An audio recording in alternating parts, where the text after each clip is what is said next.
see what we can do in 2022. Jed, with the news that we knew Brigham Young's coming in next year, we know that's happening. Yeah.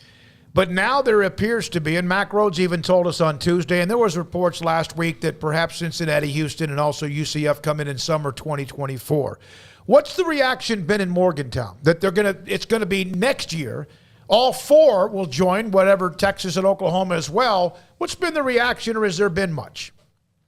I think there's some curiosity in the sense that, and it's strange that now it seems that in the news is the Power 5 leagues seem to have conversations flowing that they're steering away from divisional play, right? Where, of course, the Big 12 doesn't have divisions.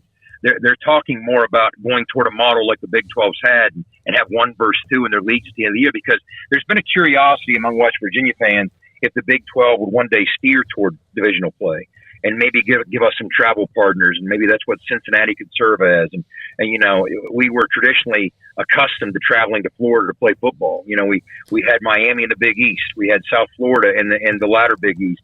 So that's not foreign to West Virginia and West Virginia fans to add UCF and make that trip. So I think that curiosity as much as anything. I mean, first of all, it's 4 very good football programs and very solid additions. And they all bring different things to the table. So there's a lot to get excited about. And that's not salesmanship to say that. That's not lip service. When you look at the accomplishments of those 4 programs, first of all, who knows where any of this is landing? Who knows where any of this is heading? You now have Amazon with Thursday Night Football contracts with pro football. You're talking about Apple getting into the game. TV doesn't rule the roost in the way that it once did. So maybe being nimble enough to not be tethered and tied and attached to a TV deal like the ACC has puts us in better position long term with these new additions to entertain some of these digital possibilities. I mean, who knows? I mean, right? The landscape is changing under our feet almost on a daily basis. So I think in general, Mountaineer fans are excited about those types of brands. We're just excited to still have a seat at the table and be asked to play at the adult table. Because, again, when you look back to when the Big East eroded, when the Big East imploded, I should say, and fell apart, I mean, it would have been very easy to be UConn and be left behind, right? And be left scrambling. But that wasn't the case. I mean, we found a way to find a life preserver, land in the Big 12, still have a seat at that table.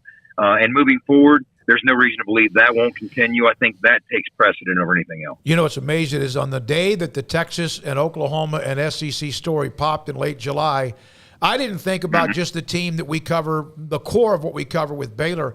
I thought about West Virginia, Iowa State, Kansas State, Texas Tech, TCU, Oklahoma State, all of them. Because all of them kind of needed to, you know, one, maybe it's good for them to break away despite the money. We know that that's going to hurt. But it seemed like every one of them had to look around the room and go, okay, who else is staying here? And it looks like everyone is, hey, we got to stick together. And it looks like that's happened. And I think that's important. Yeah, I think there's some level of solidarity, and perspective matters with these types of things. And I looked at it from a curiosity standpoint. When you looked at the Iowa States or the KUs or even Kansas State, Manhattan, things when you get further west. One thing we as West Virginians have learned as being part of the Big 12, you guys reckon distance much differently than we do. We're a mid-Atlantic East Coast type of brand, right? And everybody's on top of each other. It's strange to say in the mountains of West Virginia, but the East Coast in general is pretty concentrated from a population density standpoint, and we're a lot closer to a lot of other schools and programs than when you get out west. You're very spread out.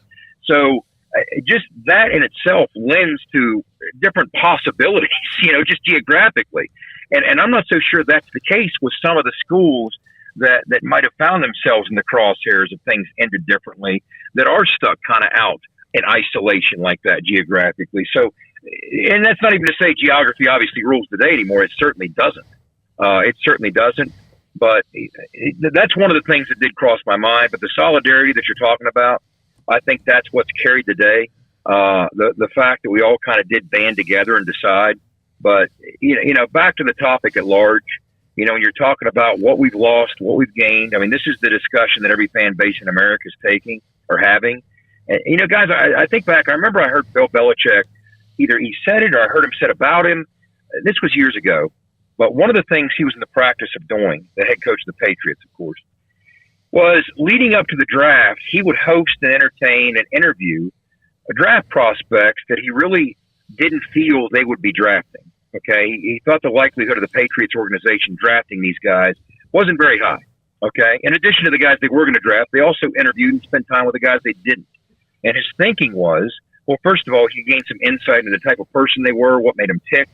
And the reason that mattered was once their rookie deal was up and they hit free agency, if they did, he already had a step ahead in terms of forging some relationship, right? And that obviously served him well over the course of time. Well, I can't help but think that that's the way college coaches have to now approach this. In the past, maybe you got more upset than you probably should have if you lost out on a high school senior in the next class.